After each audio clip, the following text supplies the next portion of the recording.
Hell hath no fury like me scorned. Part 2, Felony Boogaloo. So Mark thought part 1 was the end of it. He really did bless his stupid heart. He figured I'd take my little win, the public shaming, the job demotion he got, and just fade back into the wallpaper he always thought I was. He figured wrong. He couldn't leave it alone, could he? Started whispering things around the office after a few months, planting little seeds of doubt about my work, trying to poison the well again because his ego was bruised worse than his career prospects. Little comments in meetings he thought I wouldn't hear, emails accidentally left on screen blaming me for his earlier screw-ups, the ones that got him demoted in the first place. It wasn't direct, not like before. It was sly, insidious, like mold creeping behind the drywall. He was trying to make it look like I was the unstable one, the problem that just wouldn't go away.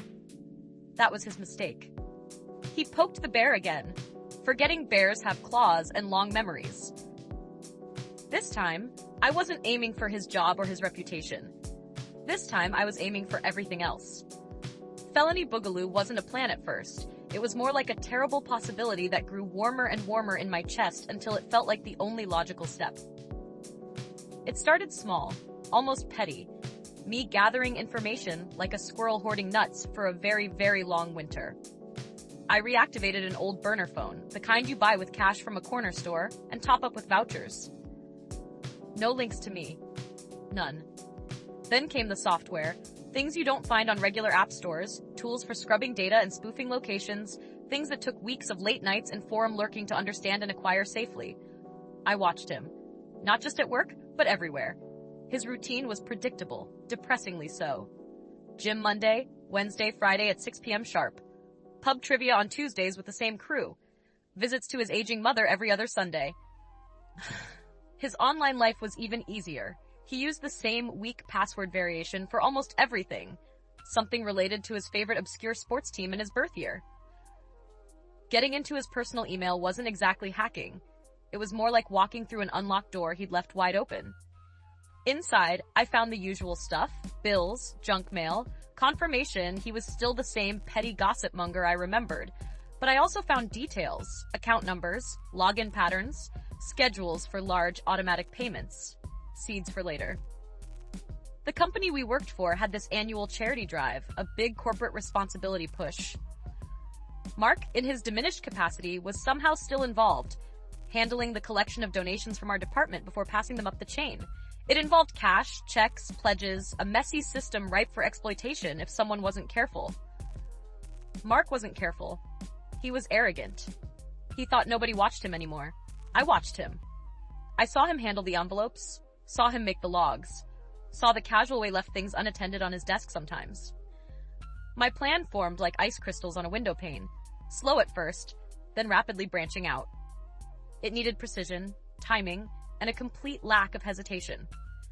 I started subtly manipulating the donation records he kept digitally, tiny changes over weeks, adding a few phantom pledges here, slightly altering cash totals there, creating discrepancies so small they'd likely be missed in a quick review, but would add up.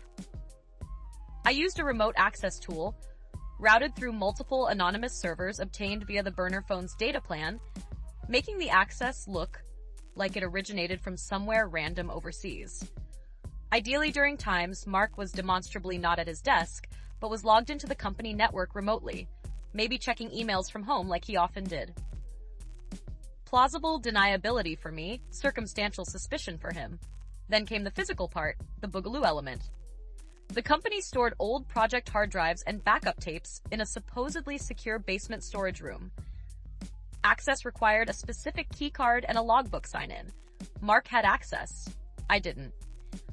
But I knew the cleaning crew schedule, knew which night the regular guy was off sick and a less thorough temp was covering.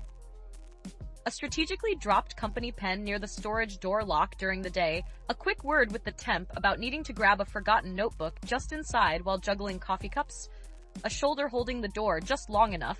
Sometimes incompetence is the best skeleton key. Inside, it smelled like dust and decaying plastic. I found the archive boxes for projects Mark had significantly managed years ago, projects known to have run massively over budget with whispers of mismanagement. I didn't take anything valuable. I planted things. A couple of the company's encrypted backup tapes, small enough to slip into my bag, were carefully removed from their designated slots. Later, using specialized software obtained from those dark corners of the internet, I didn't decrypt them. I corrupted specific, critical data blocks related to financial reporting on those old projects, making it look like deliberate sabotage, like someone trying to hide old tracks. Then, the crucial step, I wiped the tapes clean of any obvious tampering marks and prepared them for their return trip. The charity drive collection day arrived. Mark gathered the final envelopes, made his count, probably fudged it slightly to cover his sloppiness as usual. He locked the main cash box, but he left some of the pledge envelopes and the draft deposit slips on his desk when he stepped out for a quick smoke break that always lasted 15 minutes. That was my window. 15 minutes. Heart pounding, not with fear but with cold adrenaline, I walked over, not hurried, just purposeful. Using gloves I had tucked up my sleeve, I swapped his draft deposit slips with ones I had carefully forged. Ones where the totals were significantly lower than the actual collected amount, reflecting the manipulated digital records I had created earlier. The difference wasn't huge. Maybe a couple of $1,000s, enough to be felonious. Not enough to be immediately obvious without a detailed audit comparing digital pledges, physical checks, and cash. Then, I took one of the corrupted backup tapes I had prepared, slipped it into the bottom of the charity collection box filled mostly with checks and pledge envelopes, burying it slightly. Why? Misdirection. Confusion. Make it look like Mark panicked and tried to hide or dispose of incriminating company data within the charity collection, maybe intending to retrieve it later. It added a layer of bizarre desperation to the picture. The final touch happened off-site. Using the burner phone, I composed an anonymous email. It went to the head of corporate security and the CEO's executive assistant. The language was simple, direct. Suggest you audit the department charity donations collected by Mark last name. Also suggest checking archive tapes related to project-specific old project name and project tacting. Another one. Things don't add up. Check basement storage logs and camera footage around specific date time of my brief visit. No threats, no accusations, just pointing fingers quietly. I sent it from a public Wi-Fi hotspot miles away, then factory reset the burner phone and snapped the SIM card, dropping the pieces in different trash cans blocks apart. The fallout wasn't immediate, but it was inevitable. The charity discrepancy was noticed first, triggered by the deposit slip not matching the earlier digital tallies I had subtly inflated. An internal audit started, quiet at first. They questioned Mark. He blustered, denied everything, blamed sloppy bookkeeping, maybe even tried to point a finger back at me indirectly. But then they found the tape in the charity box. That escalated things dramatically. Why was an old critical data tape in there? Sabotage? Theft? They pulled the storage room logs and camera footage. They saw Mark accessing it legitimately over the years. They likely saw my brief, blurry interaction near the door with the temp, probably dismissed as irrelevant or inconclusive without context.